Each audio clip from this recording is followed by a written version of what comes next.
Pierre, c'est une de ses forces qui aime beaucoup cuisiner, puis faire des choses avec les élèves aussi, faire des projets. Puis, étant l'école la plus défavorisée, les élèves, on sait qu'ils ont des problèmes au niveau de l'alimentation. On a des projets au niveau des petits déjeuners, on a des collations qui nous sont données. Puis lui, il dit autant joindre l'utile à l'agréable avec les élèves. Ça veut dire qu'à chaque fin de mois, il fait le projet, puis que les enfants préparent des repas pour tous les membres de la famille qu'ils apportent à la maison. Donc, c'est vraiment décidé. À chaque fois, c'est vers la fin du mois où ça commence à manquer un petit peu à la maison.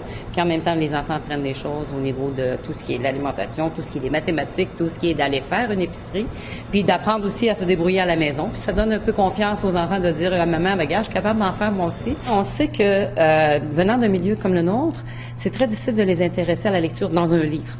Donc, tous les projets qui vont mettre justement pour que les enfants vont être intéressés à faire des mathématiques d'une autre manière ou à faire de la lecture d'une autre manière, de l'écriture d'une autre manière, on les stimule de toute façon.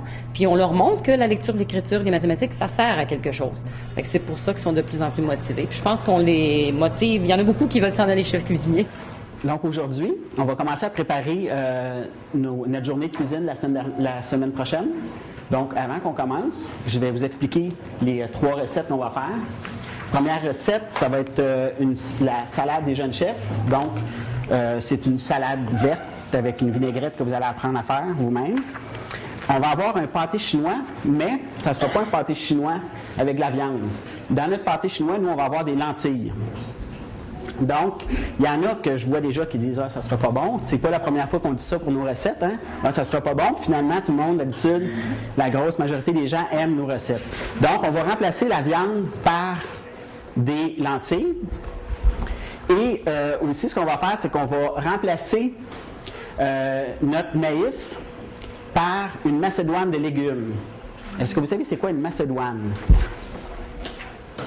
Donc, c'est un terme qu'on va apprendre aujourd'hui, qu'on va connaître. Donc, tantôt, je vais vous remettre les feuilles et après les avoir lues, vous essayez de me donner la définition d'une macédoine de légumes. Donc, c'est vrai que la plupart des recettes, c'est des recettes quand même assez élaborées qu'il fait avec les enfants, mais en ayant des condiments quand même qu'ils peuvent acheter à moindre coût.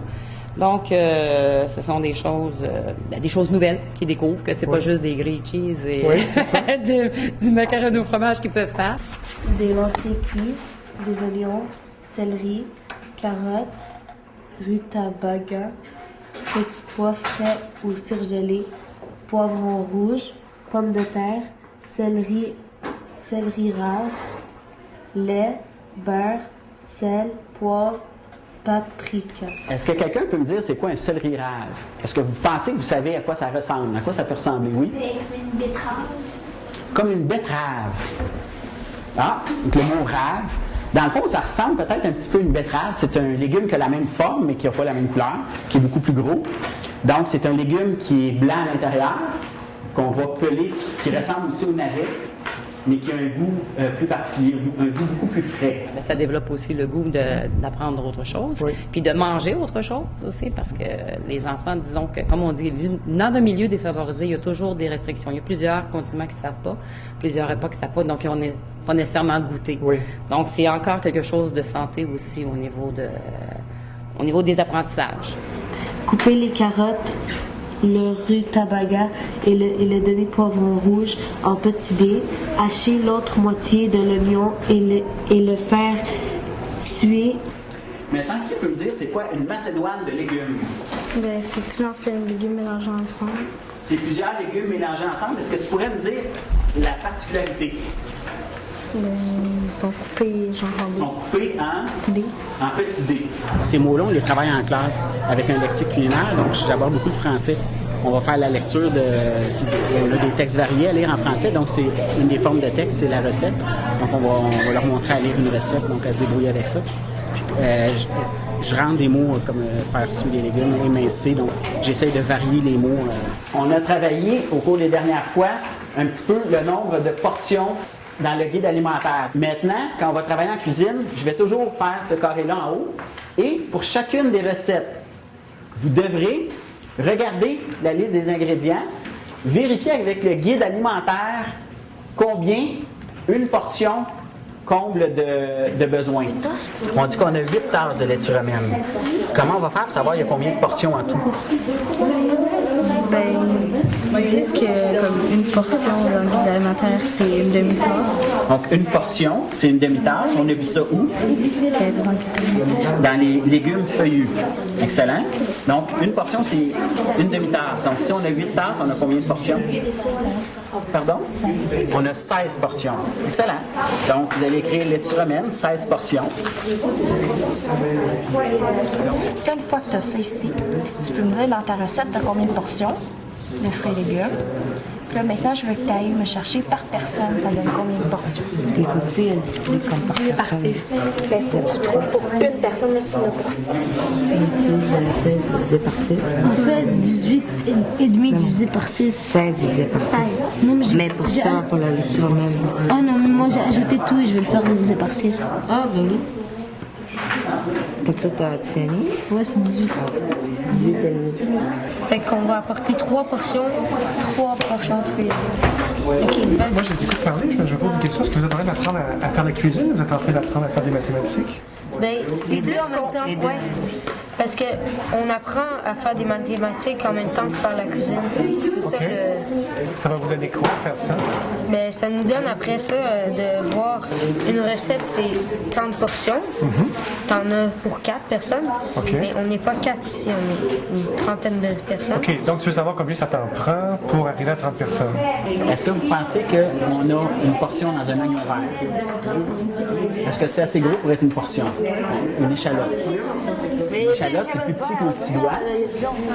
C'est grand comme ça, c'est plus petit. Est-ce que vous pensez que c'est une portion? Donc, on ne peut pas vraiment calculer assez pour avoir une portion, il en seulement un. On continue. Tomate. Combien qu'on a de tomates? On a une tomate. On va voir dans le guide. Trouver dans le guide. Ça fait combien de temps que vous travaillez là-dessus? Là, depuis le début de l'année? Oui, une fois par mois. Est-ce que ça commence à changer un petit peu de choses dans votre façon de manger? Ben, c'est un peu, mais on se rend compte que c'est plus facile qu'on le pensait de faire de la bouffe. OK. Il y a des recettes qui sont plus dures, mettons que tu fais des sushis. Oui. Mais sinon, quand tu fais juste des recettes comme pâté chinois, poulet, c'est assez facile à faire. OK. Puis, quand vous arrivez le soir, là, puis vous soupez, est-ce que des fois vous pensez un petit peu à ça ou pas en calculant là, comme vous le faites ici aussi précisément, mais est-ce que vous y pensez un petit peu à... Quand je mange, la plupart du temps, j'ai faim, fait que je pense pas vraiment à ça. OK. Juste manger. Tu penses plus à calmer ton appétit? Ouais, mais c'est sûr que quand je vois mon assiette, je me dis, il y a des légumes, il y a des viandes, des substituts, puis souvent, on prend un verre de lait, puis c'est ça. OK. Après, nous, on va arriver là-bas, puis on va avoir déjà des recettes. Tu veux dire que quand tu vas être grand, plus vieux, là, puis tu vas partir en appartement, disons, à 18, 19 ans? Ouais, on va ou déjà 20 ans, savoir comment faire à manger. tu vas savoir comment faire à manger. Fait que ça va changer quelque chose. Ouais, c'est sûr. Parce que si tu apprenais pas ça, qu'est-ce que ça ferait? Ben, tu mangerais pas des bonnes choses, tu racheter du crabe dinner, des plats congelés. Puis ça donnerait que tu te nourrisserais pas bien. OK. Puis tu aurais aussi tendance à aller au restaurant, à dépenser tout ton argent. Donc là, ça va te donner des outils quand tu vas partir Ouais. en appart, là, tu vas savoir quoi cuisiner. Ça va être meilleur, ce que tu vas... meilleur au goût, meilleur pour la santé? Les deux. Les deux, hein? Ça c'est génial. va le faire. Je dirais que les élèves sont intéressés beaucoup plus au niveau et de la lecture et des mathématiques parce que pour eux, s'ils se trompent dans les calculs, mais ils ont peur de manquer leurs recettes, des choses comme ça. Puis comme c'est pour aller en cuisine, c'est sûr que c'est quelque chose qui va m'aider, moi, à tenir une discipline dans la classe. Parce que si les élèves ne travaillent pas bien en classe, bien, j'ai toujours si tu n'es pas capable de faire ce que tu as à faire avant en mathématiques, tu ne mets pas l'effort, mais c'est sûr que je ne pourrais pas t'emmener en cuisine, pas que tu mettes d'effort parce qu'on va gâcher 120 repas. Là.